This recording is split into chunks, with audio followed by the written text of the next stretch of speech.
आज शिंदे सेनेत म्हणजे खऱ्या शिवसेनेत प्रवेश करत आहे।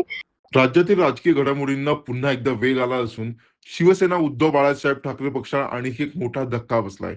सलग होत असलेल्या पक्षांतराच्या मालिकेत आता ठाकरे गटाच्या उपनेत्या शुभांगी पाटील यांनीही उपमुख्यमंत्री एकनाथ शिंदेच्या नेतृत्वाखालील शिवसेनेत प्रवेश करण्याचा निर्णय घेतलाय.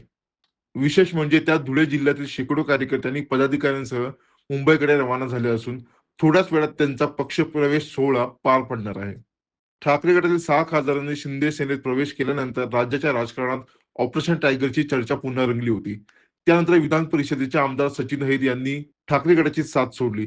आता शुभांगी पाटील यांच्या निर्णयामुळे ठाकरे गटाला आणखी एक मोठा राजकीय धक्का बसल्याची चर्चा सुरू झाली आहे. गेल्या काही दिवसांपासून शुभांगी पाटील शिंदे सेनेत प्रवेश करणार असल्याच्या चर्चा सुरू होत्या. मात्र त्यावेळी त्यांनी या चर्चांचे खंडन केले होते. आता मात्र त्यांनी स्वतः शिंदे सेनेत प्रवेश करण्याचा निर्णय घेतला असून यामुळे राजकीय वर्तुळात चर्चांना उधाण आले.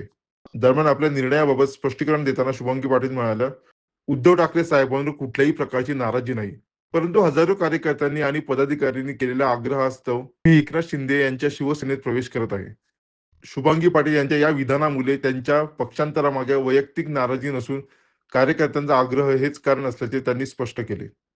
याआधी ठाकरे गटातील 6 खासदारांनी विकास निधी मिळत नसल्याचे कारण देत शिंदे सेनेत प्रवेश केला होता. सध्या सुरू झालेल्या राजकीय घडामोडी आता आणखी वेगाने पुढे सरकत असल्याचे चित्र आहे.